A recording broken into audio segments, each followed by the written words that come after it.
Terima kasih kepada semua anak ibu yang telah hadir pada hari ini pada kegiatan konseling kelompok ya. Jadi hari ini kita melakukan kegiatan konseling kelompok. Ada yang belum tahu apa itu konseling kelompok? Belum pada tahu ya. Tapi sebelum ibu menjelaskan tentang konseling kelompok, memang ibu yakin kalian sudah saling kenal kan? Tapi untuk mengakrabkan kita lagi, ada baiknya kita kenalan, nanti menyebutkan nama lengkap, terus nama panggilan, terus alamat ya.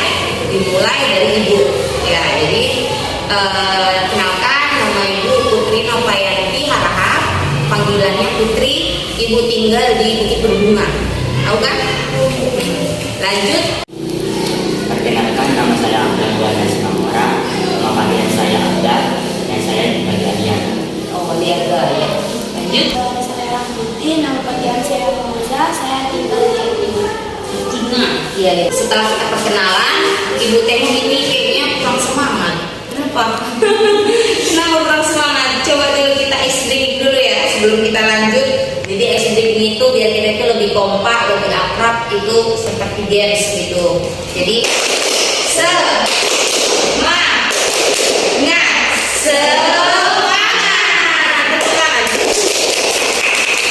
Tadi kan belum ada yang pernah melakukan namanya kegiatan konseling kelompok kan? Jadi di sini ibu jelaskan sedikit ya.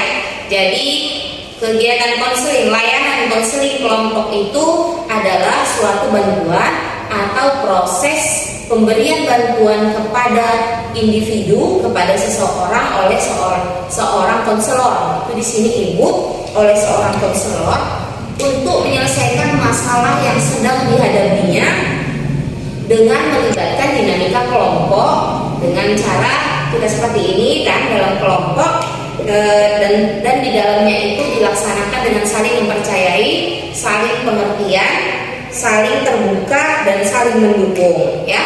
Itu dia konseling kelompok. Jadi tujuannya itu untuk membantu menyelesaikan masalah masing-masing kelompok, dan tujuannya itu untuk mengembangkan cara kita berkomunikasi, bersosialisasi dengan sesama orang, dengan orang lain gitu kan. Jadi dalam konseling kelompok ini ada beberapa asas yang harus kita ketahui. Yang pertama itu asas kesukarelaan. Yang kedua yaitu asas keterbukaan. Jadi yang ketiga itu namanya asas kerahasiaan. Jadi nomor 2 kita sudah terbuka, yang ketiga kerahasiaan. Jadi anak-anak itu semuanya jangan takut kalau apa yang kita bahas di hari ini, misalnya kalian mengungkapkan masalah pribadi, itu akan dibocorkan keluar. Tidak akan, karena dalam kegiatan ini ada yang namanya asas kerahasiaan. Jadi masing-masing kita harus merahasiakan apa yang kita bahas hari ini. Bukan jadi konsumsi teman-temannya, bukan jadi bahan untuk bulian kan. Nah, selanjutnya itu ada asas kekinian, normatifan, yaitu asas kenormatifan dan asas kegiatan. Tapi langkah-langkahnya itu kita masing-masing kalian mengungkapkan permasalahan yang sedang kalian alami. Kemudian nanti teman-teman yang lain memberikan masukan, memberikan saran atas masalah tersebut. Kemudian kita diskusikan, kita simpulkan apa solusi dari permasalahan itu, gitu ya. Jadi kegiatan pada hari ini kita lakukan selama 1 jam pelajaran, yaitu 40 menit. Lebih yakin kita semua bahwa memang kerahasiaan itu dijaga. Jadi masing-masing kita ini menanamkan pada diri kita bahwasanya saya harus menjaga apapun yang sedang dibahas pada hari ini, menjaga kerahasiaan apapun yang sedang kita bahas kan. Ikrar kerahasiaan. Ikrar kerahasiaan. Saya menyatakan bahwa saya sanggup dan bersedia menerima. Jadi setelah kita membacakan ikrar kerahasiaan, berarti masing-masing dalam diri kita harus menjaga rahasia temannya ya. Jadi di sini ibu dinamakan pimpinan kelompok, kalian itu anggota kelompok. Jadi masing-masing nanti menjaga kerahasiaan anggota kelompoknya ya. Jadi pada kali ini kegiatan ini nanti akan ibu ibu upload guna keperluan tugas ibu dalam PPG. Jadi nanti ibu akan upload ke YouTube. Bagaimana anak-anak ibu tidak masalah? Nggak apa-apa kan? Nggak apa-apa kan ibu nanti upload ya? Oke, terima kasih ya. Nah, jadi selanjutnya kita akan ke inti kegiatan. Tapi sebelum itu ibu bertanya dulu, gimana? Udah siap? Kita lanjutkan? Sudah siap semuanya? Siap. Oke. Jadi di sini kita akan membahas masalah pribadi. Jadi kalian masing-masing nanti mengungkapkan masalah yang sedang kalian rasakan kan? Jadi ibu kasih contoh dulu satu. Jadi contoh masalah pribadi misalnya gini ya, Bu, saya sering terlambat datang ke sekolah. Itu contoh. Jadi anak-anak ibu mungkin punya masalah yang sedang dirasakan, sedang dialami, baik itu masalah pribadi atau masalah belajar atau masalah keluarga. Nah, itu semua boleh kalian ungkapkan di sini. Nanti kita bahas, kita cari solusinya. Jadi kalian mengungkapkannya secara sukarela tanpa ada paksaannya. Jadi selanjutnya ibu mempersilahkan siapa duluan yang ingin menyampaikan permasalahan atau ada yang mengganjal di pikirannya gitu. Silakan anak-anak ibu. Masalah yang sedang saya alami. Iya, kenapa? Maksudnya kenapa? Kurang percaya diri. Kurang percaya diri. Kurang percaya diri. Jadi awalnya saya percaya diri. Ya. Tapi sejak dimarahi di depan umum jadi kurang. Oh, berarti dulunya itu percaya diri, cuman pernah dimarahin di depan orang gitu, jadi kurang percaya dirinya berkurang. Saya Nur Aini, saya mau mengungkapkan kalau semakin hari makin males sekolah. Itu Bu, karena kemarin diaduin yang agak dulu. Yang ngaduin siapa? Awak juga. Oh, jadi semenjak itu jadi makin malas datang ke sekolah gitu ya. Saya Sheila, Ya, Sheila. ingin mengungkapkan masalah saya. Ya. Akhir-akhir ini makin males datang latihan. Oh, latihan apa itu? Latihan karate. Oh, latihan karate. Kenapa? Gara-gara satu orang Bu. Kenapa? Dia ngapain? Ada masalahnya sama saya. Tapi kayak gara-gara dia mau gitu kan, jadi ya enak gitu Bu suasananya di karate. Oh, susah di karate jadi kurang enak, jadi malas gitu ya. Oh iya, itulah dia masalahnya. Nama saya Abdal dan masalah saya sering dibully satu orang di kelas. Oh, sering dibully sama satu orang di kelas itu. Dia bilang bencong gitu. Semuanya sudah mengungkapkan permasalahannya kan. Ibu terima kasih telah secara sukarela mengungkapkan masalah yang sedang kalian alami. Jadi menurut anak-anak ibu yang paling urgent itu kita pilih 3 masalah ya. Kita sepakati membahas di awal pertemuan ini untuk 3 masalah. Kira-kira masalah mana yang kalian yang paling harus diselesaikan sekarang gitu, dituntaskan? Coba. Afdal ya, cocok itu. Saya juga iya masalah Afdal. Nanti pertemuan selanjutnya kita bahas lagi masalah yang 3 lagi kawannya ya. Nah, oke, sepakat? Sama Bu. Nah, jadi masalah si Afdal dulu ya. Afdal coba dikemukakan dulu, ceritakan dulu kayak mana sebenarnya semuanya permasalahan itu secara detail gitu kan, biar orang kawan-kawannya anggota kelompok yang lain lebih tahu, nanti lebih bisa mencari tahu bagaimana gitu. Kenapa mereka mengatakan seperti itu? Coba menurut Afdal, coba. Menurut saya Bu, kalau aku keluar, aku datang sekolah, nggak langsung ke kelas, nggak pernah keluar dan jarang ngomong juga. Jadi anggap orang itu apa, yang kayak banci gitu. Karena nggak bandel gitu. Iya, karena nggak suka kayak yang lain itu. Karena ada orang aja ngerokok nggak mau. Oh, Dikatain nggak mau. cupu. Oh, dikatain cupu. Itu yang ngatain laki-laki atau perempuan? Gitu. Yang ngatain laki-laki. Terus Afdal sering main sama kawan-kawannya perempuan. Lebih sering sama perempuan karena perempuan nggak pernah ngajak-ngajak yang jahat gitu ya, makanya lebih cocok sama perempuan gitu.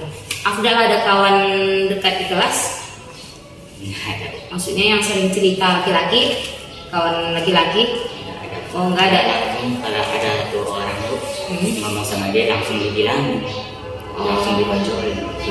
Oh jadi kalau ngomong sama kawan laki-laki langsung dikasih tahu sama kawan yang lain gitu ya. Berarti di kelas Afdal itu kayak di apakan ya, dikucilkan gitu ya, diapakan sama laki-laki yang lainnya. Oh iya, berarti itu permasalahannya karena Afdal ini tidak mau bergabung sama kawannya laki-laki gitu kan, makanya udah gitu tidak mau kalau diajak merokok gitu. Makanya kawan-kawannya bilang jadi bencong gitu, ih kau bencong gak berani ini gitu ya, yes. Jadi menurut kawan-kawannya yang lain, coba kita tetapkan dulu sumber masalahnya apa itu menurut kalian sumbernya, kenapa orang itu bisa bilang si Afdal seperti itu menurut kalian? Karena si Abdul beda sama kalian. Oh, bedanya menurut kamu? Ya kan biasanya kalau laki-laki di sini kan pada bandel gitu kan. Jadi kantin rokok. Kalau si Abdul kan di kelas aja. Makan bentuknya itu jalan ke kantin. Jadi gitu. Karena kurang pergaulan. Oh, kurang pergaulan, gak mau dia bergaul ya? Iya. Jadi di kelas mau sendiri gitu ya. Yang lain? Karena dia ini Bu, dulu pernah kayak ngeposting video gitu. Jadi orang bilang dia suka sama laki-laki. Oh, karena dia suka K-pop, jadi dibilang suka sama laki-laki gitu. Afdal suka K-pop. Jadi nggak ada salahnya kan? Ada boyband kan? Ada laki-laki yang menarik kan? Ada. Jadi itu menurut ibu nggak jadi apa benarnya, dia nggak jadi tolak ukur, jadi seseorang itu bencong dikatain gara-gara itu. Apa yang kalian merasa itu kurang ini buat Afdal?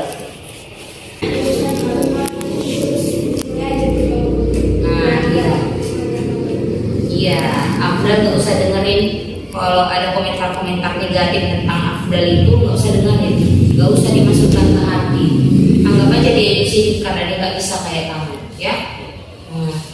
Jadi itulah. Jadi mungkin untuk masalah Afdal udah lebih tenang dan nanti bisa diterapkan apa saran-saran pendapat dari orang itu ya. Kita sudah membahas 3 masalah kan. Untuk 3 masalah selanjutnya akan kita bahas di pertemuan berikutnya kan, pertemuan berikutnya itu kita sepakati kapan. Jadi selanjutnya setelah kita membahas 3 permasalahan tadi, Ibu ingin mendengarkan apa solusi atau saran dari teman-temannya, coba ya. Mulai melupakan masalahnya, terus membangun rasa percaya diri lagi.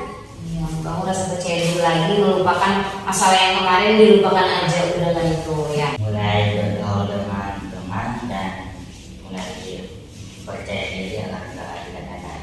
Iya, dia nggak dikatain lagi kan. Mulai percaya diri dan soal-soal jangan cuma gara-gara itu soalnya sama.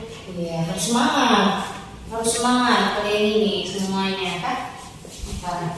Harus tetap belajar, terus buktikan ke gurunya kalau enggak benar. Ya, kalau yang dibilang guru itu nggak benar ya kan, tingkatkan prestasinya kan. Ini coba apa sih? Bergaul dengan teman lain supaya banyak pergaulan, tapi nengok pergaulan itu kan nengok teman yang baik atau enggak. Baik, ya benar. Jadi kesimpulan saran yang dikasih sama anak ibu semuanya itu ya benar. Misalnya dari kurang percaya diri karena orang lain itu udah lupakan aja apa yang dibilang orang lain, itu bangun kembali percaya diri kalian dengan cara tingkatkan belajar kalian di rumah, tingkatkan prestasi kalian di sekolah, biar apa hal-hal buruk yang dibilang orang itu tidak benar itu jadi hilang begitu aja gitu ya. Jangan malah pokoknya jadikan itu semangat untuk lebih baik lagi ke depannya. Jadi kayak Afdal tadi mulai bergaul dengan temannya yang laki-laki kan, tapi lihat-lihat bergaulnya, jangan semua kalau misalnya ada ajakan yang tidak baik gak usah, ya Raja. Dan bagi teman-temannya yang lain, kalau kalian mendengar ada orang yang membuli, baik itu Afdal atau siapapun, dikasih tahu kawannya ya, bahwasanya membuli itu tidak baik karena dampaknya bisa menjadikan mental seseorang, bisa membuat orang itu jahat kan, jadi bisa membuat orang itu dendam sama kita. Kemudian berhubung karena kegiatan ini akan berakhir karena waktunya sudah habis, jadi yang terakhir Ibu mohon kalian menyampaikan pesannya, pesan-pesan setelah mengikuti kegiatan ini. Coba. Kegiatannya karena kayak bisa curhat gitu. Iya, bisa curhat. Ini bisa dimengerti, soalnya masih ada kayak apa gitu. Masalah iya. Ibu berharap kedepannya kalian semua itu bisa menangani permasalahan yang ada dalam diri kalian kan. Kalau misalnya tidak permasalahan yang terlalu berat, kalian bisa bercerita sama ibu kan. Karena di sini dalam konseling itu kerahasiaan itu nomor 1. Pasti kerahasiaan itu harus dijaga kan. Jadi ibu mengucapkan terima kasih kepada semua anak-anak ibu yang telah bersedia hadir pada hari ini dan menceritakan masalahnya untuk kita bahas secara bersama-sama. Semoga apa yang kita bahas di hari ini bermanfaat bagi kalian. Jika ada kata-kata atau sesuatu yang tidak pantas ibu katakan, ibu mohon maaf ya. Jadi mungkin selesainya kegiatan ini, selanjutnya nanti akan kita bicarakan kapan lagi akan melakukan kegiatannya ya. Jadi sebelum menutup kegiatan pada pagi hari ini, kita berdoa dulu ya. Berdoa dimulai. Dengan berakhirnya kegiatan ini, marilah kita mengucapkan hamdalah. Alhamdulillahirabbil alamin. Assalamualaikum warahmatullahi wabarakatuh.